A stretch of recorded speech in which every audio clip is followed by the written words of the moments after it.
அனைவருக்கும் வணக்கம். டெல்லி முதல்வர் அரவிந்த் கெஜ்ரிவால் அவர்கள் கைது செய்யப்பட்டதை தொடர்ந்து மேடை தவறாமல் திமுக மற்றும் புள்ளி வைத்த இந்தியா கூட்டணியினர் ஜனநாயக படுகொலை, இது தேர்தலுக்காக அவர்கள் செய்யும் சதி, இப்படியெல்லாம் பல குற்றச்சாட்டுகள் பாஜக அரசு மீது வச்சுக்கிட்டு இருக்காங்க. எதிர்கட்சிக்காரரை பார்த்து கேட்கிறேன், அரசியல் நடத்துறியா அராஜகம் நடத்துறியா? இதே நிலையில பொன்முடி அவர்கள் மீண்டும் உயர்கல்வித்துறை அமைச்சர் ஆனார். தமிழ்நாட்டில் பல சட்ட நுணுக்கங்களை பயன்படுத்தி அதை ஜனநாயகத்துக்கு கிடைத்த வெற்றி என்று கொண்டாடுகிறார் மு.க. ஸ்டாலின் அவர்கள்.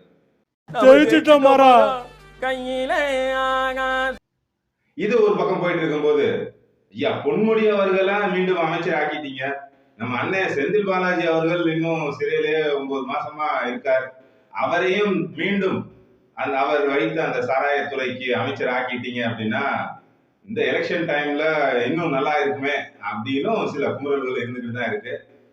இது ஒரு புறம் போயிட்டே இருக்கு, இன்னொரு புறம் இது என்னப்பா இதை விட ஸ்பெஷல் ஐட்டம் ஒண்ணு இருக்கு அப்படின்னு, இது என்ன பிரமாதம், இதை விட ஸ்பெஷல் ஐட்டம் ஒண்ணு இருக்கு கூவுடா.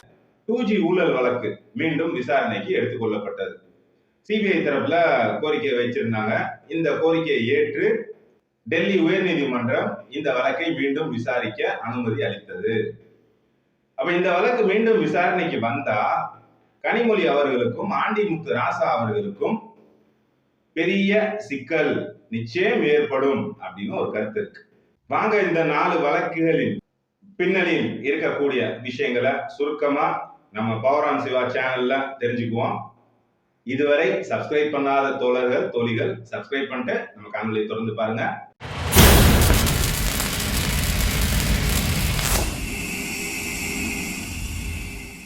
டெல்லி முதல்வர் அரவிந்த் கெஜ்ரிவால் அவர்களிடமிருந்து தொடங்கும். 9 முறை சம்மன் அனுப்பியும் இடி தரப்புக்கு ஒத்துழைப்பு கொடுக்காமல், விசாரணைக்கு ஆஜராகாமல் ஒரு முதலமைச்சர் நடந்தால் அந்த துறை என்னதான் செய்ய வேண்டும்? ஒண்ணும் இல்ல, இதே அரவிந்த் கெஜ்ரிவால் அவர்கள் 2012 ஒரு போஸ்ட் போட்டிருக்காரு.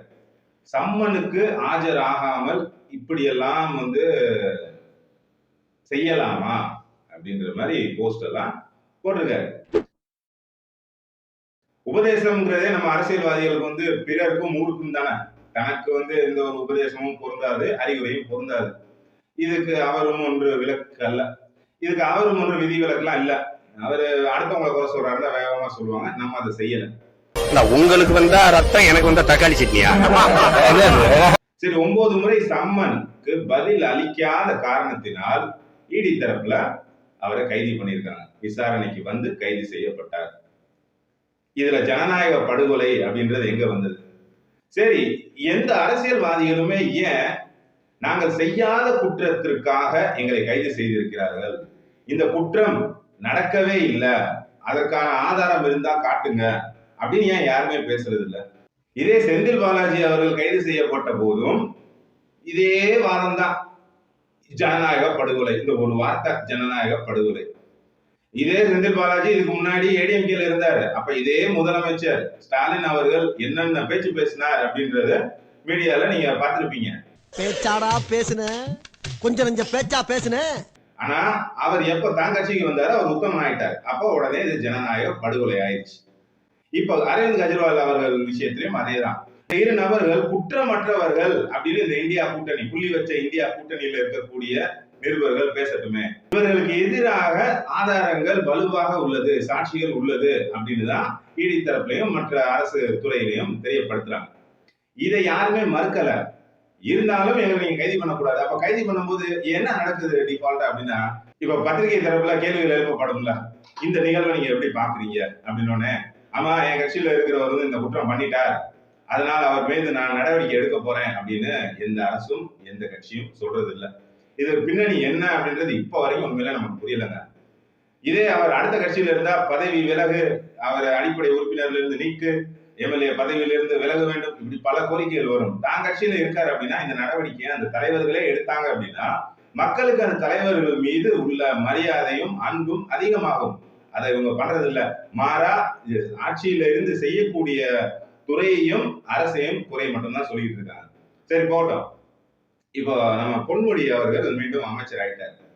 பொன்முடி அவர்கள் ஏன் அமைச்சரா இருந்தவர் பதவி இறங்கினார் அப்படின்னா, இவர் கன்விக்ட் செய்யப்பட்டார், இவருக்கு தண்டனை வழங்கப்பட்டது. உச்ச நீதிமன்றம் இவர் நிரபராதி அப்படின்னு அவர் விடுதலை எல்லாம் பண்ணல, அவருக்கு கொடுக்கப்பட்ட தண்டனையை நிறுத்தி வைத்துள்ளது, ஸ்டே ஆர்டர் கொடுத்திருக்கு. அப்போ இப்போ அவருக்கான தண்டனை நிறுத்தி வைக்கப்பட்டுள்ளது.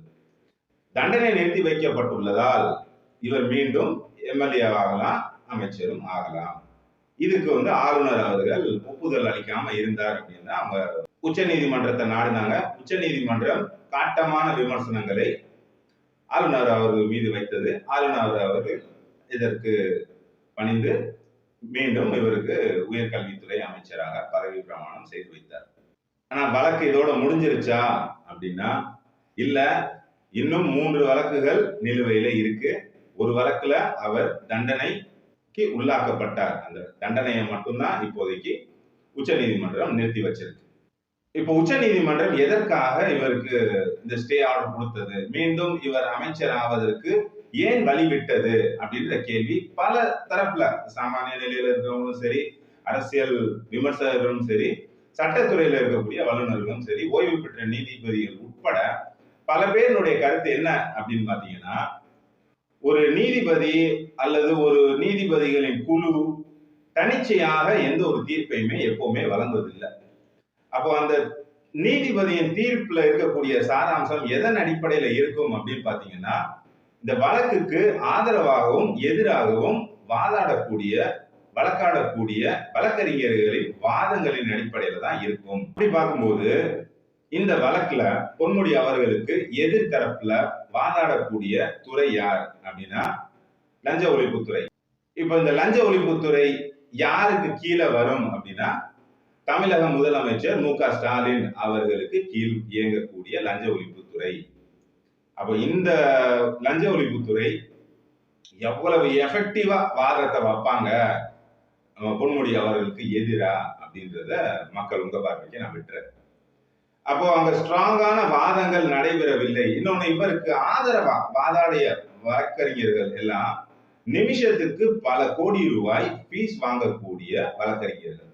இத்தனை கோடி செலவு பண்ணி ஆப்போனன்ட்ல வாதாடக்கூடிய டிபார்ட்மெண்ட் வீக்கான விஷயங்களை டிரான்ஸ்பர் பண்ணி இந்த தீர்ப்பை அவங்க வாங்கியிருக்காங்க அப்படிங்கிறது இந்த தீர்ப்புக்கு பின்னணியில் அமைந்த விஷயங்கள்ல உள்ள சாராம்சம். அடுத்ததான் 2G ஸ்பெக்ட்ரம் ஊழல் வழக்கு.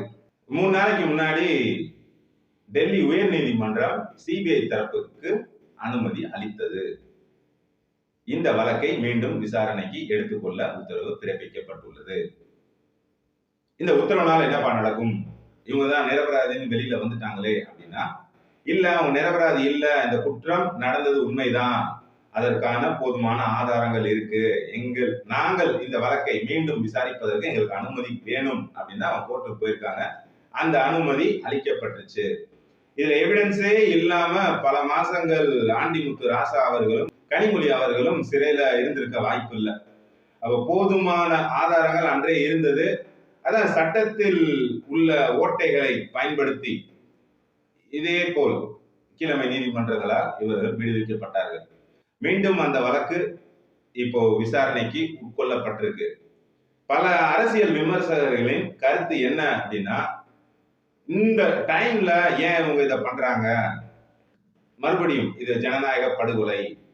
நம்மளுடைய விஷயம் என்னன்னு கேட்டீங்கன்னா, இப்போ பிஜேபியா இருந்தாலும் சரி, காங்கிரஸா இருந்தாலும் சரி, டிஎம்கேவா இருந்தாலும் சரி, ஏடிஎம்கேவா இருந்தாலும் சரி, நாம் தமிழர் கட்சியா இருந்தாலும் சரி, அரசியல் கட்சி தானே. அரசியல் என்பது அவர்களின் கெரியர். நிச்சயமா வாய்ப்பு கிடைக்கிற இடத்துல எல்லாம் இந்த கட்சிகள் அரசியல் செய்யும். நீங்க செய்யலையா? இப்போ இவரு நம்ம செந்தில் பாலாஜி அவர்கள் மீது அவ்வளவு குற்றச்சாட்டு வச்சுட்டு இங்க உங்க கட்சிக்கு வந்த உடனே தொட்டுப்பார் சீண்டிப்பார் அப்படின்லாம் காணொலி வெளியிட்டீங்க. அப்போ இதுல என்ன விஷயம்? அந்த மனுஷன் செஞ்ச குற்றம் இல்லைன்னு ஆயிடுச்சா? இல்ல, அவர் எங்க இருக்கார் அதை பொறுத்து உங்க ஸ்பீச் மாறுது. அதே மாதிரிதான் இங்க ப்ராப்பரான எவிடன்ஸ் நடந்திருக்கு. குற்றம் நடந்ததா நடக்கலையா அப்படின்னா, குற்றமற்றவர்கள் நாங்கள் அப்படின்ற பேட்டி தானே வரணும். நாங்க குற்றமே பண்ணல, எவிடன்ஸ் இருந்தா பிரஸ்ல கொடுங்க பாப்போம், நாங்க ஃபேஸ் பண்றோம் அப்படின்ற வாதமும் வர்றதில்லை. ஒரே வார்த்தை, எங்களை இந்த அரசு பழி வாங்குகிறது. இதோட முடிச்சிடுறாங்க. மக்கள் அனைவருமே மாதிரி எல்லாம் இல்ல அப்படின்றது என்னுடைய நம்பிக்கை. அவங்க மேடை பேச்சுகள்ல கேட்கறதை விட ஆராய்ச்சியில அதிகமா இறங்கிட்டாங்க. சமூக வலைதளம் என்று அந்த தேடலுக்கெல்லாம் விடை அளித்துக் கொண்டிருக்கிறது. உங்களுடைய கருத்துக்களை கமெண்ட் செக்ஷன்ல பதிவு பண்ணுங்க. மீண்டும் ஒரு நல்ல காணொளியில் உங்கள் அனைவரையும் சந்திக்கிறேன். நன்றி, வணக்கம்.